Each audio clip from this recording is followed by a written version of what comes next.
নমস্কার বন্ধুরা, কেমন আছেন সবাই? আমরা ভালো আছি, আশা করছি আপনারাও ভালো আছেন। রন্ধনে শাশুড়ি বৌমার বন্ধন পরিবারে আপনাদের আরও একবার স্বাগত জানাই। আজকে চলে এসেছি মামনির হাতের একটা দারুণ শাকের রেসিপি নিয়ে। আজকে আমরা সর্ষে শাক বানাবো। তার জন্য সর্ষে শাক, কিছুটা বেগুন আর আলু ডুমো ডুমো করে কেটে ভালো করে ধুয়ে জল ঝরিয়ে নিয়েছি। এই দেখুন, এরকমভাবে কেটে ভালো করে ধুয়ে জল ঝরিয়ে নিয়েছি। এবার মামনি শাকটা বসাবে, তার জন্য তেল কড়াইয়ে একটু গরম করে নিয়েছে ভালো করে। এবার কিছুটা ছোট বড়ি, বিউলির ডালের বড়ি ভেজে নেবে একটু তেলের মধ্যে হালকা করে। দেখুন, মামনি বড়িগুলো দিয়ে দিল, বড়িগুলো একটু হালকা লাল করে ভেজে নিচ্ছে। এবার এই দেখুন বন্ধুরা, মামনি বড়িগুলো হালকা লাল করে ভেজে নিল, এবার তুলে নিচ্ছে। এবার ওই একই তেলের মধ্যে শাকটা বসাবে।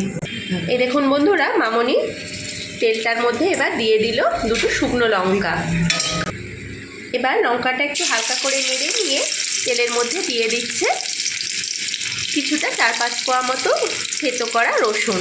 আপনারা কিন্তু রসুন থেতোটা অবশ্যই দেবেন, তাহলে কিন্তু এই শাকের টেস্টটা আরও দ্বিগুণ হয়ে যায়।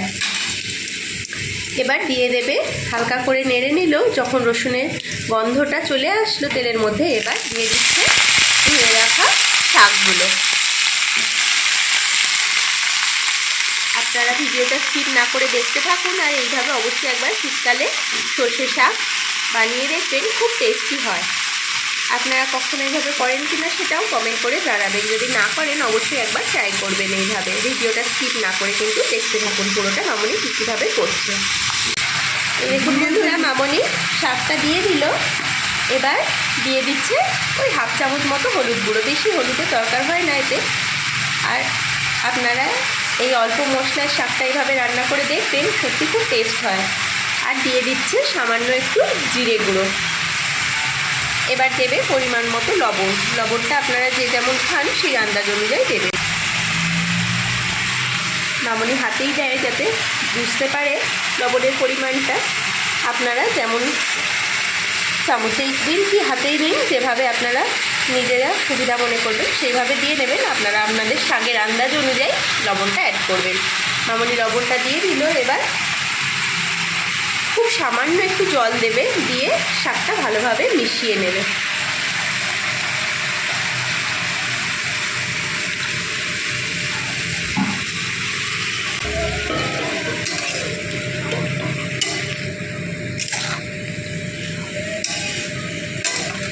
মামনি এবার শাকটা ভালোভাবে মশলার সাথে মিশিয়ে নিচ্ছে। আপনারা কে কে সর্ষের শাক পছন্দ করেন খেতে জানাবেন কমেন্ট করে। এইভাবে বানালে কিন্তু খুব টেস্টি হয়। অনেকে অনেক রকমভাবে বানান, আমরা এভাবে বানাই, চাই আপনাদের সাথে শেয়ার করলাম। এভাবে বানালে কিন্তু সত্যিই খুব টেস্টি হয় শাকটা।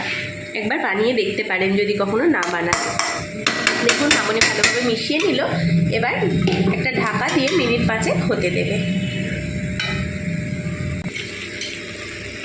ও মামনি বলল যে বড়িগুলো একবারে দিয়ে দেবে যাতে বড়িটা সিদ্ধ হয়ে যায়, তাই বড়িটা মামনি একটা গ্লাসের সাহায্যে মসৃণ করে গুঁড়ো করে নিয়েছে ভাজা বড়িটা।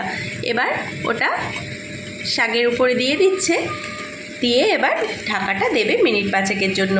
এরপরে কি দেয় আর কিভাবে করে আপনারা কিন্তু ভিডিওটা স্কিপ না করে দেখতে থাকুন। এই দেখুন বন্ধুরা, 5 মিনিট পরে ঢাকাটা খুলে নিয়েছি আমরা। দারুণ একটা সর্ষে শাকের খুব সুন্দর গন্ধ বেরোচ্ছে। আপনারা কেউ এইভাবে করেন নাকি বাড়িতে? কমেন্ট করে অবশ্যই জানাবেন। এবার মামনির শাকটা নেড়ে চেড়ে দেখে নেবে, সব সিদ্ধও হয়ে এসছে প্রায়। এবার ওই ছোটো চামচের 1 চামচ মতো চিনি মামনি এর মধ্যে অ্যাড করবে। শাক জিনিসে একটু মিষ্টি না দিলে ভালো লাগে না, কষ্টা ভাবটা যায় না। আপনারা যারা স্কিপ করতে চান করতে পারেন, কিন্তু দিলে টেস্টটা ভালো আসে বেশি। দেখুন, মামনি দিয়ে দিল। এবার ভালো করে মিষ্টিটা মিশিয়ে নিচ্ছে শাকের সাথে। আর গ্যাসের ফ্লেমটা জোরে দিয়ে ওই মিনিট 1-2 মতো করলেই আমাদের শাকটা পরিবেশনের জন্য রেডি হয়ে যাবে। আপনাদের রান্নাটি কেমন লাগলো অবশ্যই কিন্তু কমেন্ট করে জানাতে ভুলবেন না। ভিডিওটি ভালো লেগে থাকলে লাইক, শেয়ার, সাবস্ক্রাইব করবেন। ফেসবুকেও আমাদের পেজটিকে অবশ্যই ফলো করে নেবেন।